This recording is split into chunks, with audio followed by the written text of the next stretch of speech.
اب ہم اس کا ترجمہ پڑھیں گے. انا کا مطلب کیا ہے؟ یقیناً یا بے شک. ہم کس کا ترجمہ ہے؟ نا کا. یہ اصل میں تھا انا اور نا، یہ دو لفظ ہے. اب دو حرف ایک طرح کے آ جائیں تو ان کو اکٹھا کر کے اوپر شد ڈال دیتے ہیں. شد اس کے پاس پہلے بھی موجود تھی، تو اس نے کہا کہ ہمارے ساتھ شامل ہو جاؤ، ہم ایک ہو جاتے ہیں. تو ایک ہی شد سب کے لیے کافی ہو جائے گی. آپئی کا مطلب کیا ہے؟ آپینا، عطا کیا. نا کا مطلب ہم نے. یہاں بھی نا ہم ہو گیا اور یہاں بھی نا ہم ہو گیا. یہ چاہے اس طرح لکھیں الف کے ساتھ یا کھڑی الف کے ساتھ زبر کے ساتھ، دونوں ٹھیک ہے. اچھا، کا مطلب تیرا، آپ کو. یہاں ہم کریں گے آپ کو. تیرا اس وقت کریں گے جب یہ اسم کے ساتھ جڑی ہوگی. یہ فعل کے ساتھ ضمیر جڑی ہے تو یہ آبجیکٹو پرونون ہو جائے گی، مفعولی ضمیر. تجھے، تجھ کو، آپ کو. اور اگر یہ اسم کے ساتھ جڑی ہوتی جیسے ربی کا، تیرا رب، یہاں بھی کا ہے یہاں بھی کا ہے، دونوں میں فرق ہے.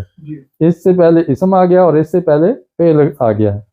تو فعل کے ساتھ جڑی ہو تو معنی کریں گے تجھے، تجھ کو، آپ کو.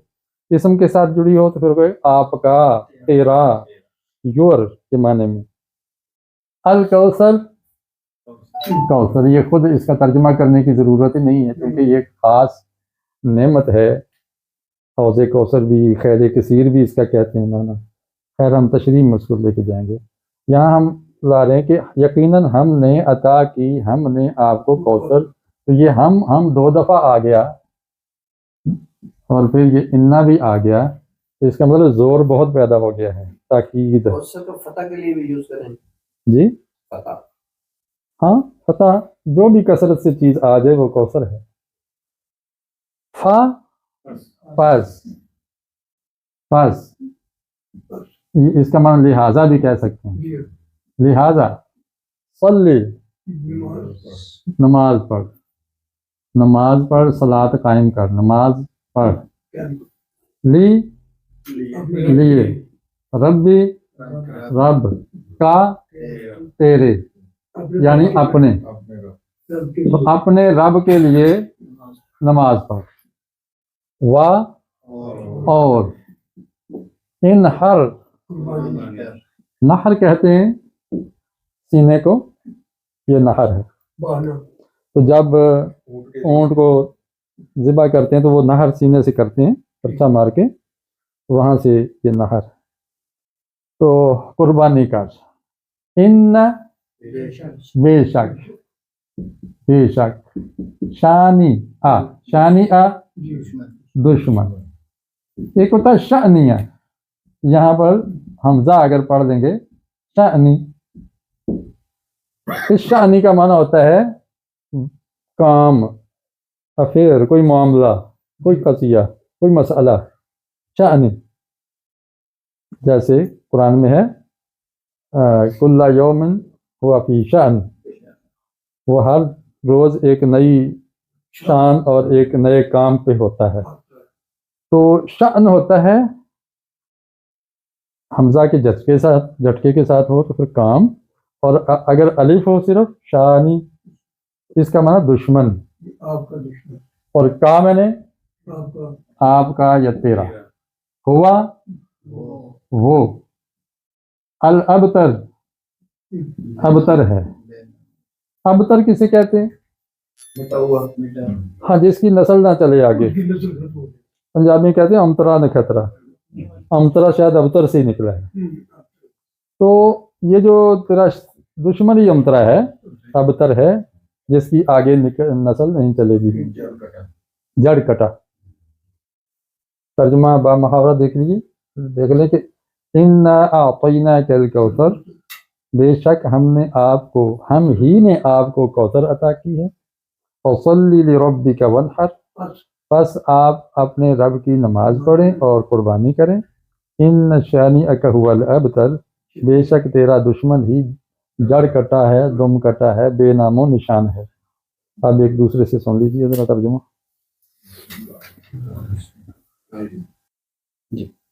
اب اس صورت کا مفہوم کیا ہے، شان نزول کیا ہے؟ جیسے ابھی شیر صاحب فرما رہے تھے، رسول اکرم صلی اللہ علیہ وسلم کے صاحبزادے بچپن ہی میں فوت ہو گئے۔ یہ دوسرا حادثہ تھا جو آپ کے ساتھ پیش آیا، اور آپ کا جو دشمن ابو لہب آپ کا سگا چچا، جو آپ کا ہمسایہ بھی تھا اور عزیز ترین قریب ترین رشتہ دار وہ تھا، اس نے کہا کہ باتیرا محمد، نعوذ باللہ، کہ محمد جو ہے وہ اس کی جڑ کٹ گئی ہے، کیونکہ نسل کو، خاندان کو آگے بڑھاتے ہیں نورینہ اولاد جو ہے، لڑکیوں سے نسل میں عام طور پہ نسب چلتا ہے بیٹوں سے۔ انہوں نے کہا کہ بیٹا اس کا ہے نہیں، اس کا نسب ختم ہو گیا، نعوذ باللہ۔ اور عرب کے اندر نسب کی بڑی اہمیت تھی۔ حضرت ابوبکر صدیق رضی اللہ تعالیٰ عنہ تو نسب کے ماہر تھے، اور ان کا مقابلہ بھی ہوا مشرکین کے ساتھ نسب نامے میں، علمی مقابلہ جس میں وہ جیتے۔ ان کو گھوڑوں، گدھوں، تلواروں، ہر چیز کا نسب وہ نکالتے تھے اور یاد رکھتے تھے، اس پر ان کو فخر ہوتا تھا۔ اب نبی صلی اللہ علیہ وسلم کے ساتھ یہ جب سانحہ پیش آیا ہے، ایک طرف آپ غمزدہ اور حزین ہیں، ملول ہیں، پریشان ہیں، اور دوسری طرف ہمدردی کی بجائے کچوکا لگایا جائے، تو یہ سب سے کمینہ پن ہوتا ہے بندے کا۔ اب نبی صلی اللہ علیہ وسلم تو غم کے گھونٹ پی کے رہ گئے اور جواب نہیں دیا۔ اللہ رب العزت نے آپ کا دفاع فرمایا، یہ صورت نازل فرمائی۔ اے پیارے حبیب، کیا ہوا؟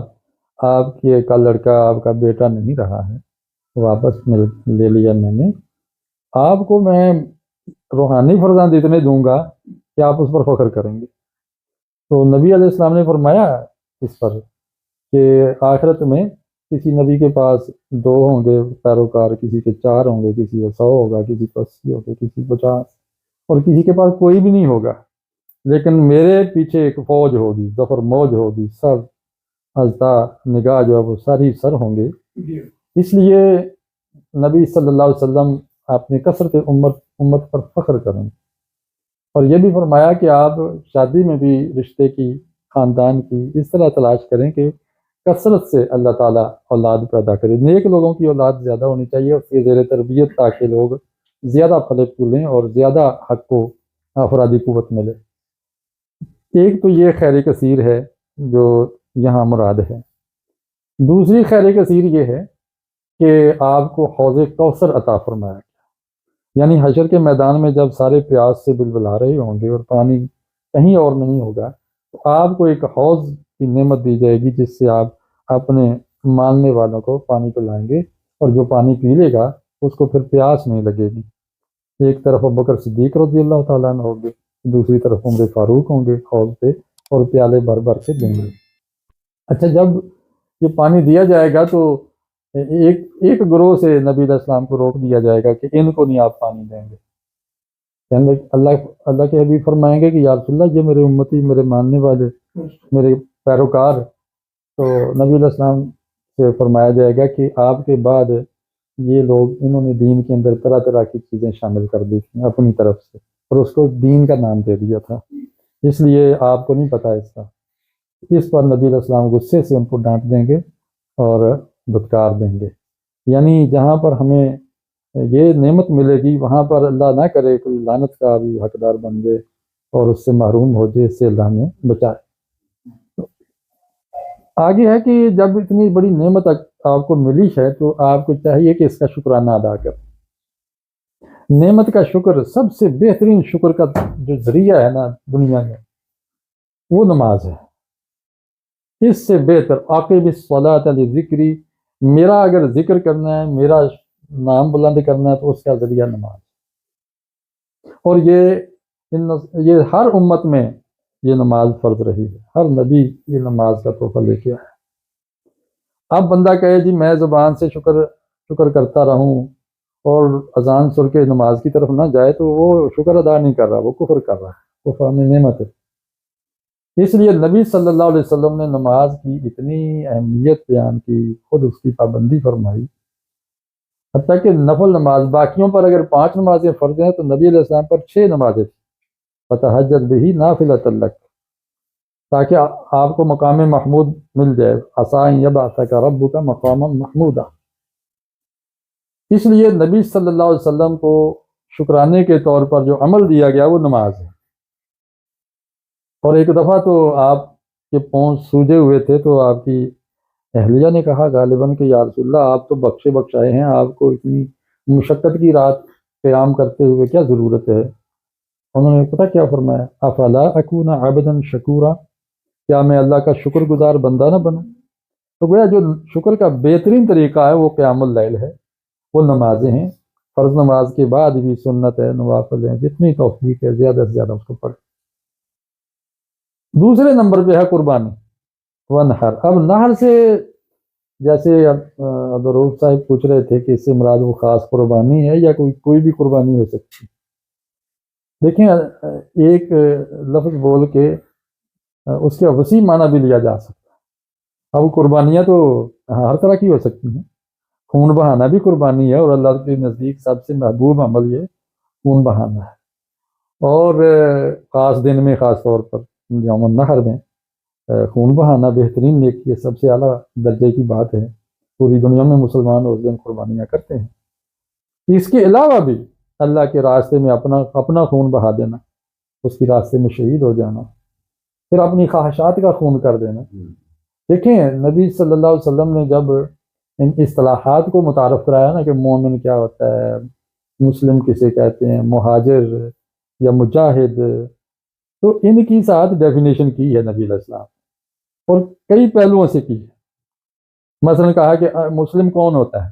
المسلم من سلم المسلمون من لسانہ و یدہ، مسلمان وہ ہوتا ہے جس کے ہاتھ اور زبان سے دوسرے مسلمان سلامت رہے۔ المؤمن من امنہ الناس علی دمائہم و اموالہم، مومن کسے کہتے ہیں؟ جی مومن اس کو کہتے ہیں جس کی دست برد سے لوگوں کے مال اور خون محفوظ ہوں، عزتیں محفوظ ہوں۔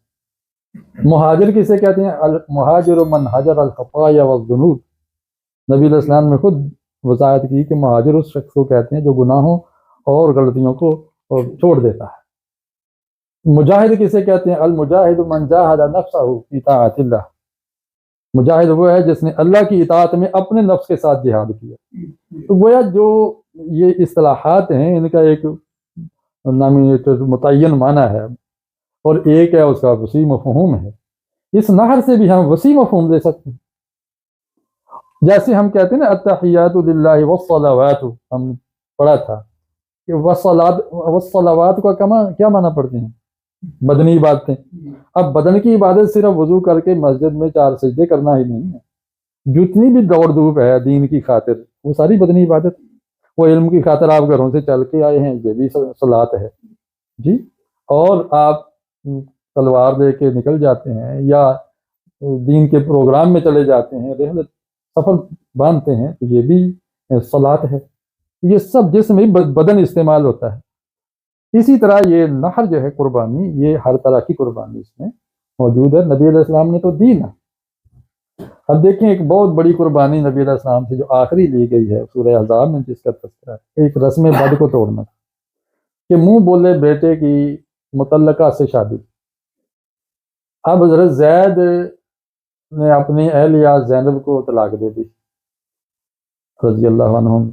اب مسئلہ تھا، لوگ کہیں گے کہ جی بہو سے شادی کر لی ہے، جی پہلے سے یہ ڈورے ڈال رہا تھا، باتیں بھی کی لوگوں نے، اب بھی کرتے ہیں، لیکن یہ بہت سخت قدم تھا اور یہ آپ ہی سے لیا جا سکتا تھا یہ کام، کوئی اور کرتا تو شاید اتنا اعتبار نہ ہوتا اور یہ رسم چلتی رہتی کبھی، لیکن نبی علیہ السلام خاتم النبیین تھے، اس وقت ان سے یہ کام لیا، تو یہ بہت بڑی قربانی ہے۔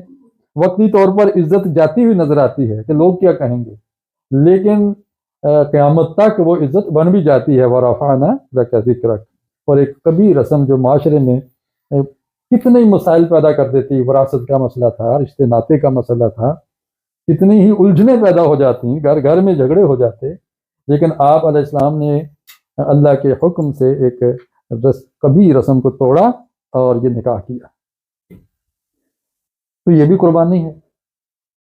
ان شانئک هو الابتر، باقی رہ گیا کہ آپ کا دشمن کہہ رہا ہے یہ دم کٹا ہے، تو آپ آج ابو لہب کو کون جانتا ہے؟ جو بھی نام لے گا وہ لعنت ہی بچے گا. لیکن ورفعنا لک ذکرک، ہم نے آپ کے ذکر کو بلند کر. اب دیکھیں دنیا بھر میں کوئی لمحہ کوئی ساعت ایسی نہیں ہے جس وقت نبی علیہ السلام کا نام نہ لیا جا رہا ہو. یعنی اس وقت ابھی ہم ایک تو کلمہ طیبہ ہے، خود اذان ہی لے لیں، یعنی ایک منٹ میں ایک جگہ پر فجر کیا، اگلے منٹ میں اگلی جگہ پر فجر کیا، اگلے منٹ میں اگلی جگہ پر فجر کیا، حتیٰ کہ پوری گردش ہو جاتی ہے سورج کی، اور صبح ہر جگہ سفر کرتی ہے، اور فجر کی اذان، پھر ظہر کی، پھر مغرب، عصر، مغرب، عشاء. یہ نام آپ کا ہر وقت لیا جا رہا ہے. تو اس لیے نام جہاں تک روشن ہونے کی بات ہے، آپ کا تو ہم نے نام روشن کر لیا. تو اس تیسری آیت میں ہمیں حوصلہ ملا ہے. یہاں ہے کہ تقاضا رب نے کیا کہ شکر کرو، اور یہاں حوصلہ دیا ہے کہ اگر آپ شکر کے راستے پہ چلتے ہیں تو آپ کو جو طنز و تعریض کا سامنا کرنا پڑتا ہے اس سے آپ پریشان نہ ہوں. آپ اپنے رب پر توکل کریں. اللہ کے پاس عزت ہے، قل للہ العزت جمیعا، اللہ کے لیے عزت ہے ساری، اور وہ مومنوں کو عزت دے کے رہے گا. وآخر دعوانا ان الحمدللہ رب العالمین.